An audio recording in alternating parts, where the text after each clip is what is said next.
Welcome back to the podcast. Roll the intro.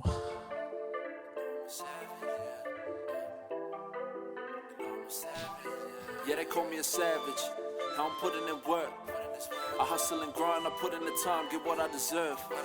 Savage. Episode 21, bro. Rolling. 2-1, we rolling through. Fuck, some cool feedback too, bro. I'm glad we sort of got into this, man, and, started it Yeah. finally. It's enjoyable. I really enjoy doing this stuff, bro. Enjoyable, easy. It's because, like you said, it's just two bros just having a yarn. Yeah, no pressure. We don't want a world-class podcast. We're just chopping it up, so I think that makes Chop it it easy. up, bro. Just chopping it up. Cool. Let's roll into our first topic. You have been rolling with a 3-day fast. So fasting, just explain it a little bit and what is a fast? How you're doing it? But basically, normally most people would think about fasting as in eating within a window during the day. So normally I would start eating at 12 p.m.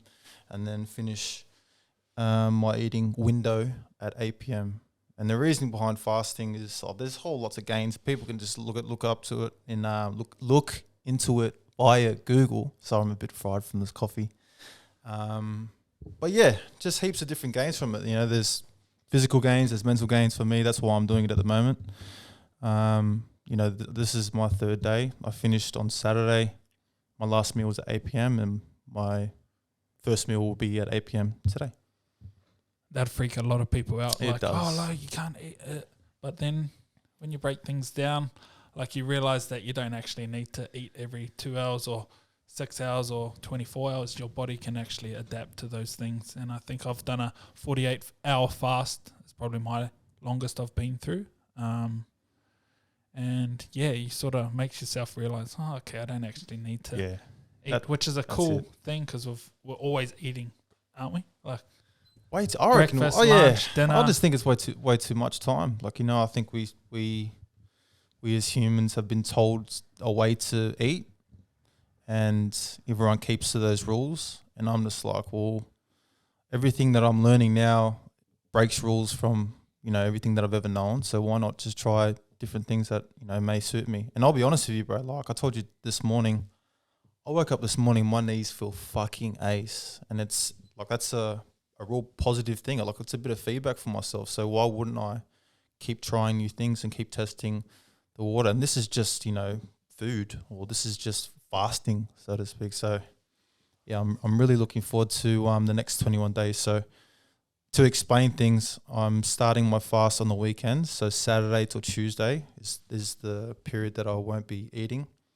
And then for 4 days, so for the rest of the week, I'll be fasting for just 24 hours. And I'll be doing that cycle for 3 weeks, for 21 days. And like I said, it was just, after rolling off after 105 days of, that Live Hard program, I just needed to keep on that mode, that momentum that I've built. And, I feel like if I do something harder than 75 hard or phase 1, then when I go back to phase 2, which is in 20-something days, it's going to be fucking easy. Yeah. So that's why I'm doing it, bro, to be honest. And what's working well in the fast? Salt. Oh, sorry. Explain things. So when you're fasting, you lose heaps of weight, right? So water retention. I'm not going to break it down for everyone because I'm not a nutritionist or a fucking dietitian, but you lose heaps of water, and it's important to keep your water intake up. So I'm trying to get my 3 to 4 liters in daily, and then on the side of that, you've told me about the snake juice, which is, people can Google this shit. But I just like to get some apple cider vinegar and some salt. And the salt, basically, break it down like this. The salt is like a sponge, so you're able to hold the water instead of just pissing it out every fucking 2 seconds. Yeah, electrolytes. You can overhydrate yourself as well. So Yep. just getting those electrolytes in the Himalayans. Have you seen the Kelly Slater Himalayan drink? No. I don't know. It's like it might be like a couple 100 grams of Himalayan salt in a jar. Yeah. And then fill it Oh, up yeah, with I've seen water, that. Oh, sorry, I've seen that. And then you take that and mix it with water as well. So it's quite a high concentration of salt just to get through the Because fast. there's that guy on TikTok, right? I think he does a 7-day fast, Kelly Slater Yeah, type 7-day I've fast. seen that. Himalayan salt. I've seen that. Yeah, I've seen that. I got showed a TikTok from this guy. He does all those experiments. Yeah, all those with food. experiments. Didn't he do like a fucking 14-day fast or something? Something crazy. He went on like maybe a 10-day, and then he does carnivore. Yeah. He did vegan and all those things. He drank beer for every day. He Alcohol, eats, KFC. just experimental, just trying different things. You know, and then fasting's really working for me. You know, just the mental games for me. You know, combining that with my cold plunges in the morning, and just some light training for once, and not going heavily. And you know, like today, we just went sort of through the motions. It's working for me. I feel really good.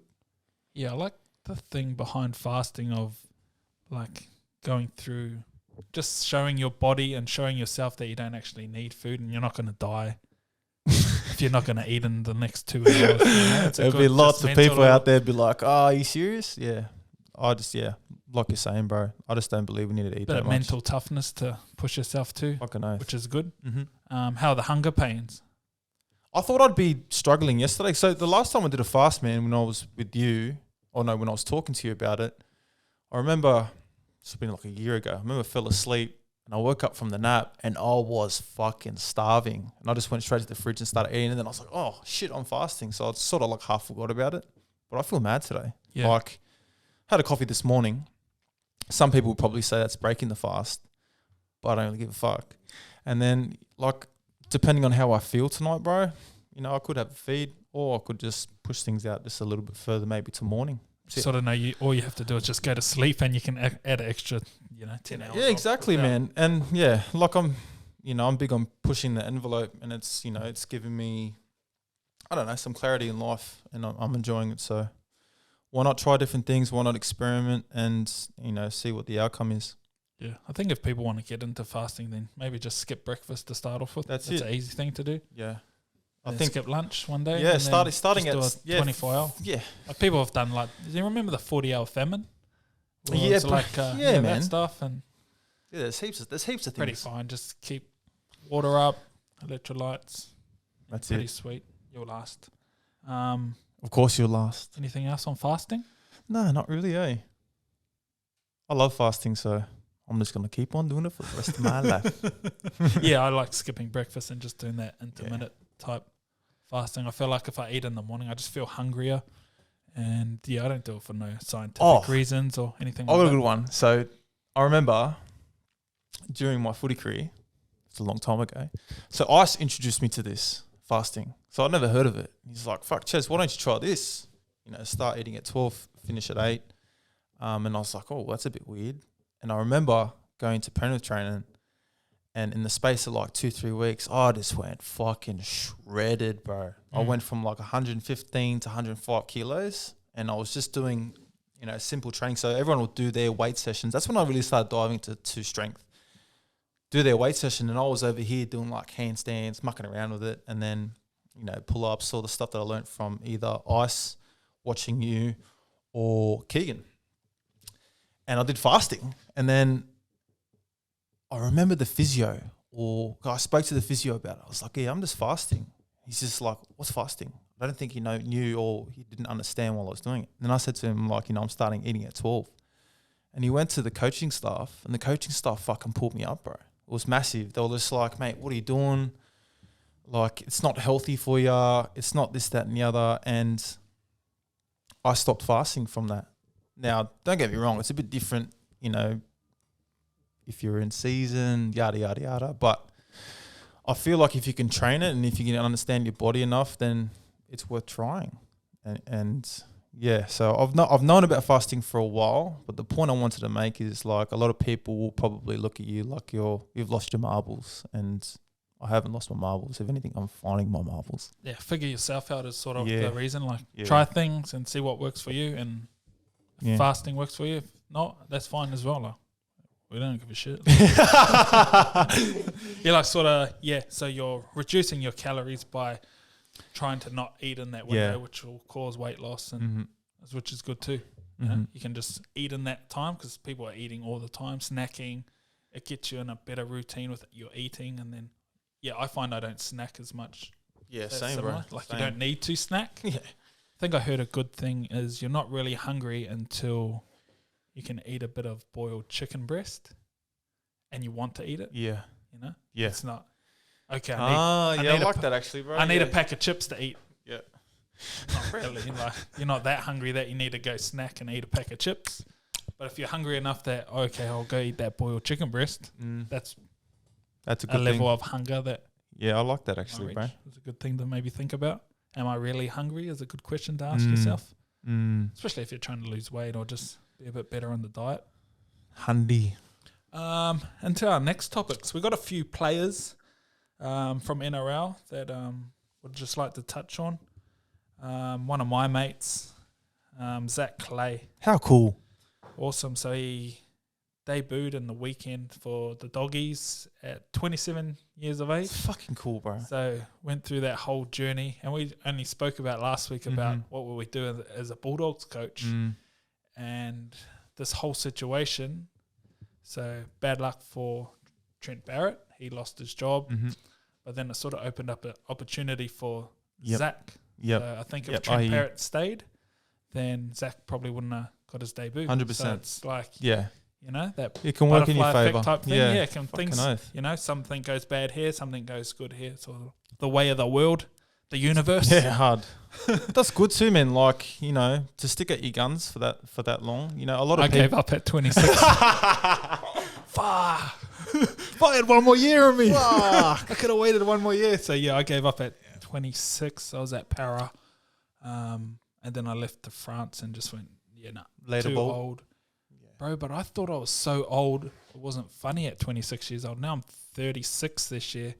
And I'm feeling younger than I was at 26, which is a weird feeling. But in that environment, in that footy bubble, I think you are old. Yeah, you feel like you're 50 when you're nearly in your late 20s. It's just the way that they talk, bro. Yeah. You know what I mean? Like if you're past 26, 27, then you're past. Especially if you haven't debuted as well. Exactly, You're man. past your time. Exactly. And then, it's just good to see someone. And I trained him for a period of time at Maryland. We did? Yeah. Mad. Yeah, we did a lot of the knees over toes stuff. And he's super strong, bro. He was doing 10 Nordics. Fuck. I've seen his videos. Yes. Okay. So Zach came and trained with me for a good, probably a couple months. And we ripped into, he was pumping all the standards. That's cracker, bro. A lot of bench press. So we'd do one lower, one upper a week, and then he'd have his own footy training. And at that time, he was only playing at park footy, bro. I didn't even think he was playing cup at that stage. So he's He gone. was So playing for, what's the this Bulls? is The Bulls team. that's Ron Massey, bro. Hills District Bulls. I don't so know if that it's called was Ron Massey now. 2020, 2021 season. Yeah. Wow. So he came through that. He was working in a factory, bro. Wow, And this is he- getting spicier, bro. He hated it, bro. Like, would have conversations, and I knew what spot he was in because I'd gone through it myself, working shit job plus trying to play footy at the same time. Yeah. Like, super hard to do. He said he was working like a factory job, which you don't like, just those mind-numbing jobs where there's rows of things and you just put things in boxes pretty much. Yeah, and you're just doing that for 8 hours. He was on his feet all day, and then he had to go to footy training. training in the But he was afternoon. still trying to, he was paying me as a PT rate. Upskilling himself. Yeah, he was still pushing and wanting to do better. So I think that's a good Testament. lesson for anyone. Like, invest in yourself. He could have just put that money into drinking or whatnot, but he wanted to get better. He seen what I was doing, so he was like, "Oh, okay." What can I learn from here? He was investing in himself That's to get cool, better. bro. So, and it's good to see that the actions that he did with the investment in himself is, the fruits of his labor. 100%. The NRL debut 100%. at 27, which is very, It's fucking mad. very rare, bro. And just how it all happened. Trent Barrett gets sacked. Mick Potter comes in, and then he debuts straight away. Yeah, that's cool, bro. Good on you, bro. I rang him straight away. As soon Yeah, as I that's- found out, bro, I was like, rang him up, and it was such a cool phone call. Like, I felt pumped, bro. Yeah, bro, Like, of course I was you like- would. I was pumped to. Because you're a part of that journey. Yeah, I had goosebumps, like, talking to him. I was like, bro, that's so good.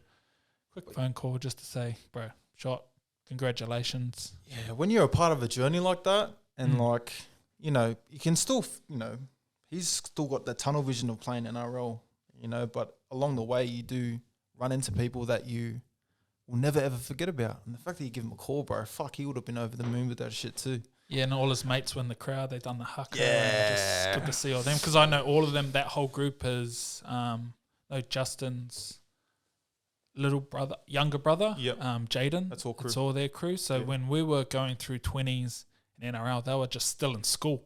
Yep. And they were good players coming through. And then we sort of got older. They came through, and he was one of the best out of all of them.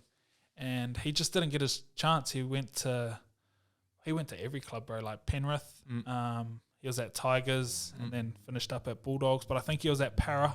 He was a smaller fullback, I think, started off and then into the halves, and now he debuted at hooker. So I think he was sort of trying to find those positions. He was sort of like that Tyrone Peachy where he can play everywhere. Like super skillful. Yeah. And then maybe size-wise, like just looking at him, he's a shorter guy. Yeah. Maybe people didn't want to put him in positions. I don't know. And then just no one gave him a chance. And then all of a sudden, he's got his stuck chance. at it, bro. And just, awesome. That's persistence, bro, I reckon. 100%. Yeah, and then like they had that new Brown who was on the other side. And I don't know him, but it was just a good story of... Oh, yeah, they were playing... they were playing against each other. So I think there was another guy who was injured as well for Tala Mariner. Don't quote me on that. And then, New Brown had been out for 3 years. Yeah. Foot injury. So I don't think he needed surgeries and they couldn't quite get it right. But just another guy that stuck at it. For a long time. 3 years is a long time, bro. You know, I remember what that felt like doing the ACLs. And I remember what it felt like, 8 years between playing NRL. And the fact that you can stick out, it just goes to show what sort of person you are. And then Aloni as well, when he debuted at Roosters. He was older. I reckon between 26 and 28. Yeah, I think there's a few more. I don't think when I was coming through there was anyone debuting at that age. I think it's that's a good. Yeah, that's a good point. There's a lot of players that reach out to me, and probably yourself as well, that ask that question. Can I still make it? Yeah. There's your fucking testament. If you're willing to do the hard yards, which these guys are, upskilling themselves, constantly learning, you might be hating your job over here, but if you just keep diving into footy, you never know what might happen. A Mick Potter situation might happen, and you could get your shot. So it's a good story. You got to work hard. Have to work hard. Outwork everyone. You can't just be doing the same as what everyone else is doing. You've got to think if you're in New South Wales Cup, and then there's players in first grade, they're doing maybe 2 to 1. Yeah, 2 sessions to your 1 session a week. So just upkeep. that volumes. So you got to match that. Yep. They're getting 2 massages a week. They're getting all that stuff. So you got to figure that out and do that same volume on your own and maybe a little bit more. Yep. And then I also felt when you're in New South Wales Cup and you want to play, you can't just play good, a good game's all right. But that's just not good enough. I feel like you need to be the best player on the field each time. You have to. Because you're so out of the loop that you're not in the NRL well, eyes. You need that ping, constant ping. And I always think a good goal for people is to play the residents game. That means bro. you get picked for New South Wales residents or Queensland residents, then that means you're a top player in that division. And then you can sort of, if you're not making that team, maybe, that's actually a good stepping stone, bro. I like that. That's a good yarn. So if you're New South Wales Cup, don't think about NRL, even though NRL is the end goal, but a stepping stone for that would be residents. That's fucking cool. And then just take notes. And then player, trying to earn that each week. I remember that was one of my goals as I was at Wenty playing New South Wales Cup. I'd try and be player. And then that year that I was, trying, I had NRL guys dropping back. Yeah. So I wanted to play as good or even better than them. And just playing good's not enough for you to play, Play excellent. Yeah, 9 or 10 out of 10 sort of game each week and be consistent with that. And then I think you'll get noticed. You can't just play Oh, I played good. Yeah, that's Yeah. probably not good enough. And you got to remember too, like it's not just your club that's watching you too. Every team that you play against, they're watching you as well. You know, and now these days, fuck, every game gets broadcasted everywhere. So there's always someone watching you. And I think, like you said, bro, you just can't play good. If you play a consistent excellent or a consistent 9 out of 10, there's more of a chance you either playing grade or getting that New South Wales residents or Queensland residents team, and then hopefully having a crack at 27. And doing all the right things off the that's field. it. Fuck, I think I missed a recovery session, bro. I was playing good and I was in the line to maybe get an NRL contract at Para, and I missed the recovery the next day. I just didn't go, bro. What were you doing? I didn't even know. I maybe could have just went out and just went. I never miss recovery, bro, but I think, yeah, just those little things, bro, they tarnish your rep. Yeah, they tarnish your rep to these guys want to sign you. Yeah, just do everything right. Turn up. You might as well. Like I made that point 2 weeks ago on my Instagram, and I'll go on my fucking rants, and everyone's like, "Fuck, this guy's on." But it's a good point, man. Like if you can just dial in for that small period of time and then get the most out of what you can get out of however long it is, then you know that you're going to leave everything out there on the field or out there on the paddock or, out there so you can walk away from the game knowing that you gave it your all. So you might as well. Yep. 100%. Our last one wanted to touch on Chanel Harris-Tavita. So his situation is he plays for the Warriors. Like, awesome player, bro. Like, I met him at Maldi's, very well-mannered guy, and he's sort of come out in the media and just said he doesn't want to play anymore. Oh, really? So very different. He's only 24 maybe. Fuck. Gun player, and just said... Big call. Just footy's just not enjoying it anymore. He wants to do something else. So yeah, which is cool, I reckon. Bro, big call. Like, there's a little reporter read where he was like, fuck, is it time to just, do what I want to do? That's fucking cool, bro. I think there's not enough young players out there understanding that side of the game too. Like, footy's not be all and end all. You don't have to do footy, even if you're good at it and awesome at it. 100%, man. And even if you do want to break from the game, and it brings me back to the other two guys that can do, like, there's still plenty of time to play. He has every right to fucking walk away and spend some time with, doing some stuff for himself or with his family, or, even just to. It's stressful playing this game, bro. Like, you got to think about it. For 12 years, I had maximum 6 to 8 weeks off a year.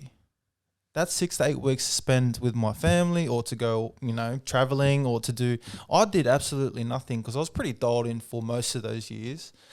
And you're just constantly running, constantly on. And it's fucking stressful. You don't get picked in NRL, which was me for 8 years. You don't get picked for, your New South Wales Cup team. You're just thinking in your head, what the fuck am I doing all this training for?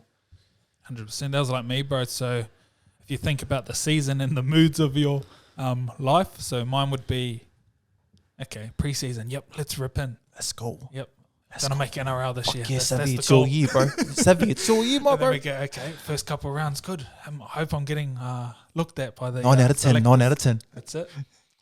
Fuck. It's round 10.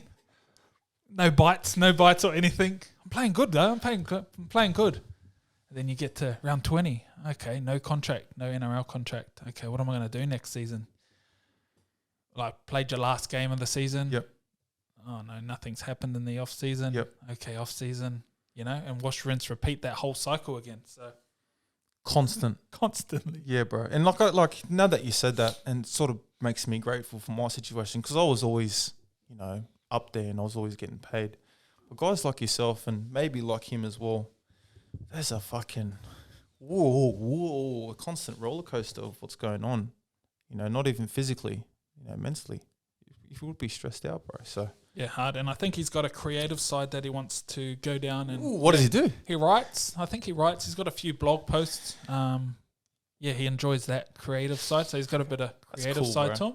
Yeah. And he was writing about his sort of experience going through COVID. Yeah. And all that, which is cool. Like, maybe. Oh yeah, because they were over. Yeah, so he's that's cool. Come over from New Zealand, and they have to be based in Brisbane now. All families and etc. They have to find a new way of life. So I read about that, which is cool. It's a good read. I think it's on his Instagram profile where he does a few like blog post type things. Yeah. So maybe he wants to get into that. Why not? Yeah, if he really loves that, then that's cool to do as well. You don't have to do footy for the rest of your life. Oh, bro. It's only got another 5 to 10 years, you know? Why not, bro? It's a really cool point to make, man. It's not the be all and end all. There are things that are. There's life outside of it. Yeah. Don't be so caught in here, guys. The big lesson is footy isn't everything as well. Sometimes you think it is when you're in that bubble, but there's a lot better things to life. Would you have quit earlier if you knew what you knew now? I probably would have made it, to be honest. And then, Yo. yeah. I don't know. I'm just trying to think. Did I actually like footy or did I just play because I was sort of good at it? I don't know. Who knows? I'm the same. Doesn't really matter, to be honest. Doesn't matter, bro. Fuck your legacy. Exactly. All good? All good, bro. Finished? Thank you, brother. Good session.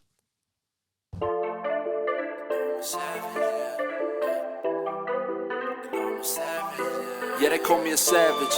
Now I'm putting in work. I hustle and grind, I put in the time, get what I deserve. Savage.